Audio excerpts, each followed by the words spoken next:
السلام علیکم جی، میرا نام ڈاکٹر ریحانہ کوثر ہے اور میں aquaculture and fisheries programme animal sciences institute NARC میں ایز پروگرام لیڈر اور سینئر سائنٹیفک آفیسر کے طور پہ کام کر رہی ہوں. میں تھوڑا سا آپ کو اپنے اس فشریز پروگرام کے بارے میں سب سے پہلے بتا دوں کہ ہم یہاں پہ کیا کر رہے ہیں. جیسا کہ آپ لوگوں کو معلوم ہے کہ NARC ایک ریسرچ کا ادارہ ہے اور aquaculture and fisheries programme اس وقت ان سارے اسپیکٹس پہ ہم ان کو ایڈریس کرنے کی کوشش کر رہے ہیں، ان پہ کام کرنے کی کوشش کر رہے ہیں جو کہ ہمارے فش فارمر حضرات کے لیے فائدہ مند ہو سکتے ہیں. سب سے پہلے میں آپ کو بتاؤں گی جو ہمارا مین فوکس ہے ان سالوں میں. جیسا کہ آپ لوگوں کو معلوم ہے کہ پاکستان میں فش فارمنگ بہت تیزی سے بڑھ رہی ہے. ہم یہ کوشش کر رہے ہیں کہ ہم high value fish species introduce کروائیں اور ہائی ویلیو فش سپیشیز وہ سپیشیز جن سے کہ فارمر اتنے ہی ان پٹ سے زیادہ پروفٹ ان کو مل سکے، اور نہ صرف ان کو پروفٹ مل سکے بلکہ کھانے والے جو ہمارے کنزیومر حضرات ہیں ان کو ایک اچھے ذائقے والی اور اچھی نیوٹریشنل ویلیو والی فش جو ہے وہ کھانے کو مل سکے. اس سلسلے میں ہم نے پچھلے چند سالوں میں پورے پاکستان میں ہم نے انٹروڈیوس کروائی ہے امریکن چینل کیٹ فش، جو کہ پاکستان میں ایک بالکل نئی سپیشیز تھی. بہت سارے فارمر حضرات ہم سے سیڈ لے کے جاتے رہے ہیں جو کہ اپنے پونڈز میں ان کی فارمنگ کرتے رہے ہیں اور اس کے ہمیں بہت اچھے ریزلٹس ملے ہیں. اور اب NARC کی تقلید میں دیکھا دیکھی بہت سارے ہمارے اور پرائیویٹ سیکٹر کے حضرات اور دوسرے جو ہمارے وہ پروونشل فشریز باڈیز ہیں وہ بھی اس کے اوپر کام انہوں نے شروع کر دیا ہے. اب ہم نیکسٹ ہمارا ٹارگٹ یہ ہے کہ ہم کیٹ فش کے جو بروڈ سٹاک ہے، جو انڈا بچہ دینے والے جو پیئرز ہیں وہ ہم فارمر کو دیں اور تاکہ وہ اپنے پونڈز پہ ان کی بریڈنگ کروائیں اور خود سے سیڈ پروڈیوس کر سکیں. دوسری ہماری جو مین فش سپیشیز ہے جس کے اوپر ہم پچھلے 2014 سے آنورڈ ہم اس کے اوپر ہم نے کافی کام کیا ہے، وہ ہے تلاپیا. اور اس سلسلے میں آپ کو بتاؤں جیسا کہ تلاپیا تو پاکستان میں بہت سالوں سے فیملیئر ہے. ہمارے مختلف پروونسز نے جو ہمارے فشریز کے ہمارے پارٹنرز ہیں، فشریز باڈیز ہیں پروونسز کی، انہوں نے اس کے اوپر کام کیا ہے. ہم ڈفرینٹ کیا کر رہے ہیں، ہم نے آل میل تلاپیا کے اوپر کام کیا ہے اور اس کی پبلک سیکٹر کی پہلی ہیچری جو ہے وہ NARC میں اسٹیبلش ہوئی ہے. اس سے پہلے پاکستان میں سارا سیڈ تلاپیا کا تھائی لینڈ سے آتا تھا جس کے لیے فارمر کو اچھی خاصی اس کے اوپر ایک اماؤنٹ انویسٹ کرنی ہوتی تھی. اب ہم نے یہاں پہ ایک پبلک سیکٹر کی پہلی ہیچری بنائی ہے جو کہ پچھلے سال سے ہم نے فارمر حضرات کو سیڈ پرووائڈ کرنا شروع کر دیا ہے. اور پرائیویٹ سیکٹر میں بھی کچھ ہیچریز اچھی بنی ہے جو کہ پرائیویٹ سیکٹر کو پرائیویٹ ہمارے جو فارمر حضرات ہیں ان کو سیڈ دے رہی ہیں. اور وہ سارا پیسہ جو پہلے ہم لگاتے ہوتے تھے باہر سے سیڈ منگوانے میں، ہم اپنا جو ہے وہ سیو کر رہے ہیں. آل میل تلاپیا کا کانسیپٹ تھوڑا سا میں آپ کو بتانا چاہوں گی کہ آل میل تلاپیا جو ہے دوسری تلاپیا کی نسبت کیسے مفید ہے کہ ہم آل میل کا کلچر کریں. تلاپیا جی ایک ایسی مچھلی ہے جو کہ فاسٹ بریڈنگ فش ہے. ہر 3 مہینے بعد اس مچھلی نے اس بریڈنگ کر دینی ہوتی ہے، ایگز اینڈ دین اس کے بچے. تو اس فاسٹ بریڈنگ فیکٹر کی وجہ سے تلاپیا کا جو ہے سائز نہیں بڑھ پاتا تھا. ہمارے فارمنگ سسٹم میں بہت سالوں سے یہ موجود ہے لیکن اس کی بڑھوتری اس کی بہت زیادہ نہیں ہوتی تھی. اب ہم یہ کر رہے ہیں آل میل تلاپیا ہیچری میں کہ ہم اس کی ساری جب یہ اس کا بچہ پیدا ہو جاتا ہے فرسٹ 21 ڈیز میں ہم اس کو ایک اسپیسیفک ٹریٹمنٹ دیتے ہیں جس کی وجہ سے اس کی جتنی فیمیلز ہیں وہ میلز میں کنورٹ ہو جاتی ہیں اور اس کو ہم وہ جو ہے وہ سیڈ جو ہے وہ صرف گروتھ انکریز اس کا ہوتی ہے، اس کی بریڈنگ نہیں ہوتی.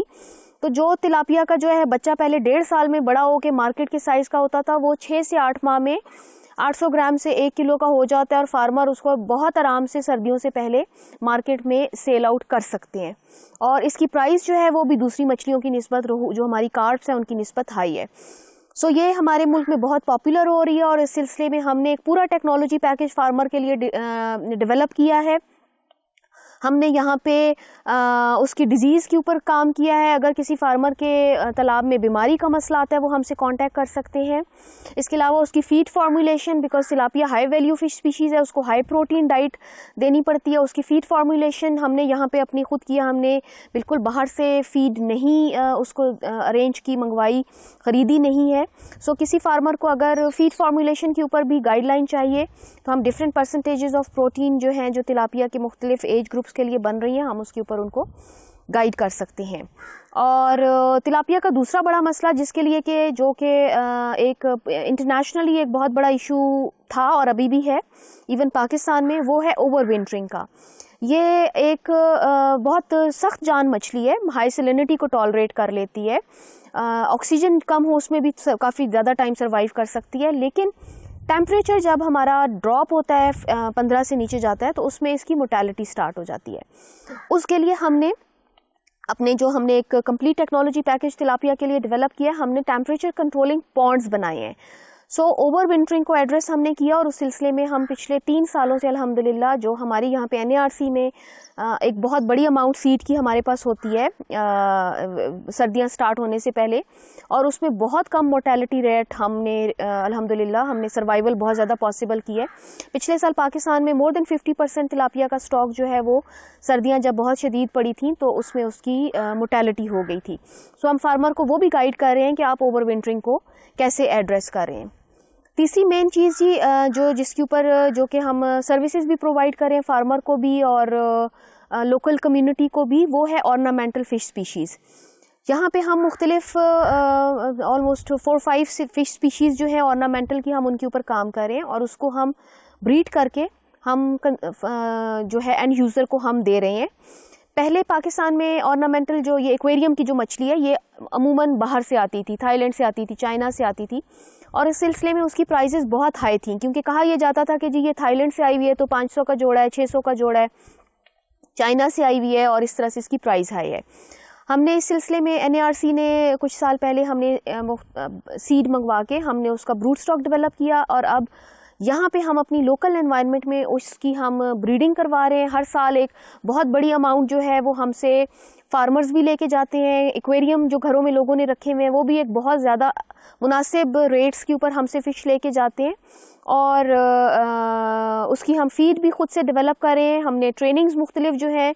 فارمرز کو, جو مارکیٹس جنہوں نے ornamental فش اسپیشیز سیلرز ہیں بنائی ہوئی ہیں, ہم نے ان کو ٹرینڈ بھی کیا ہے کہ آپ کس طرح سے خود لوکل انوائرمنٹ میں with minimum inputs and investment آپ اس کو بروٹ سٹاک ریئرنگ کرو, آپ اس کی بریڈنگ کرواؤ, آپ اس کی سیڈ پروڈکشن, پھر بہت اچھا کلر ڈیولپمنٹ, کہ آپ کو باہر سے ornamental فش اسپیشیز منگوانے کی ضرورت نہیں ہے. اس کے علاوہ ہم جی مختلف بیکاز ہم یہاں پہ مختلف اسپیشیز کے اوپر کام کر رہے ہیں,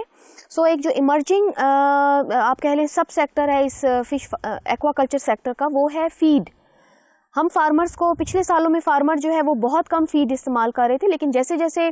فارمنگ انکریز ہو رہی ہے, پروڈکشن انکریز ہو رہی ہے, فارمر کو اس میں اچھا پروفٹ مل رہا ہے, تو فارمرز فیڈ کی طرف جا رہے ہیں. اور جیسے جیسے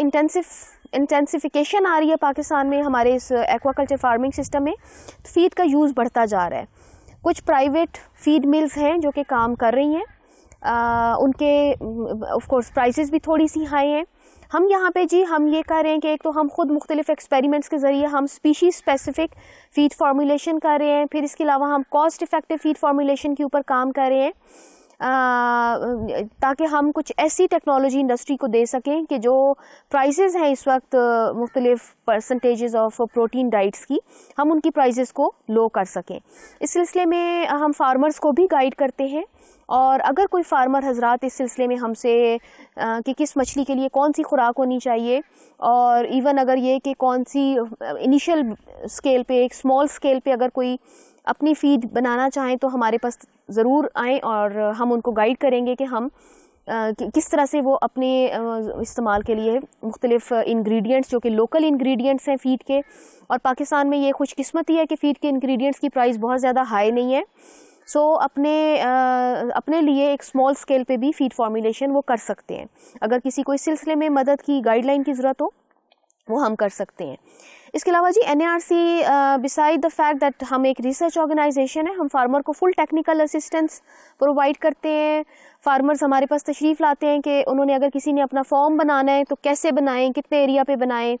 اس کا واٹر کوالٹی انالیسس ہم کر کے دیتے ہیں کہ آیا جس جگہ پہ وہ کر رہے ہیں وہاں کا پانی فش فارمنگ کے لیے موزوں ہے کہ نہیں ہے. سوائل انالیسس ہم اس میں ان کو ہیلپ کرتے ہیں کہ کیا وہ فارمنگ کے لیے یا فش کی گروتھ کے لیے, پروڈکشن کے لیے وہ سوٹیبل ہے یا نہیں ہے. تیسرا مین ایشو جو کہ پاکستان میں اب ٹائم کے ساتھ ساتھ بڑھ رہا ہے وہ ہے فش ڈیزیز.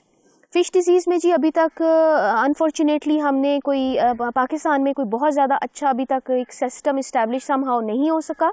اس کی ایک وجہ یہ بھی تھی کہ پچھلے سالوں میں چونکہ کنونشنل فارمنگ سسٹم کے اوپر فوکس تھا, انٹینسو فارمنگ کی طرف فارمرز نہیں جا رہے تھے, تو پاکستان میں پچھلی 2 دہائیوں میں فش میں جو بیماریاں تھیں وہ بہت زیادہ نہیں آ رہی تھیں. اب جیسے جیسے وہ فارمرز بھی ایک ہائی اسکیل کے اوپر فارمنگ کر رہے ہیں, انٹینسیفیکیشن سٹارٹ ہو گئی ہے, تو ہمارے جو ایکوا کلچر سسٹم ہے, ہمارے جو پرائیویٹ فارمرز ہیں ان کو مچھلیوں میں مختلف بیماریوں کا مسئلہ آنا شروع ہو گیا ہے. اس سلسلے میں جی NARC نے الحمدللہ ہم نے پھر ایک لیڈ لی اور 2008 میں ہم نے یہاں پہ فش ڈیزیز ڈائگنوسس کی پہلی پاکستان کی لیب اسٹیبلش ہوئی, اور اس میں ہم نے بیسک لیول پہ تب سے آج تک ہم فارمر کو گائیڈ بھی کر رہے ہیں. اگر کسی فارم پہ کوئی ایسی بیماری آ جاتی ہے جو فارمر کو نہیں پتہ چل رہی, تو ہم اس کو سیمپل لے کے آتے ہیں. ہم ان کو نہ صرف یہ کہ ڈائگنوز کر کے دیتے ہیں کہ یہ کون سی بیماری ہے, ہم اس کو ٹریٹمنٹ بھی بتاتے ہیں, لیکن ساتھ میں ہم یہ بھی گائیڈ کرتے ہیں کہ فش میں ڈیزیز آنے سے پہلے کی جو مینجمنٹ ہے وہ بہت زیادہ امپورٹنٹ ہے. سو ایک کمپلیٹ ہم ان کو جی پیکج ڈیزیز کے معاملے میں بھی انشاءاللہ اگلے کچھ سالوں میں ہم دے سکیں گے. اس کے اوپر ہم اب کچھ نئی چیزیں انٹروڈیوس کر رہے ہیں اور اس میں گورنمنٹ ہمیں سپورٹ کر رہی ہے. تو انشاءاللہ پاکستان میں ایک ڈیزیز ڈائگنوسس کا بھی اور کمپلیٹ ڈائگنوسس اینڈ ٹریٹمنٹ کا بھی کمپلیٹ ایک سسٹم بہت جلدی انٹروڈیوس ہو جائے گا. فارمرز کو یہ پرابلم بھی جو ہے ان کی ایڈریس ہو جائے گی.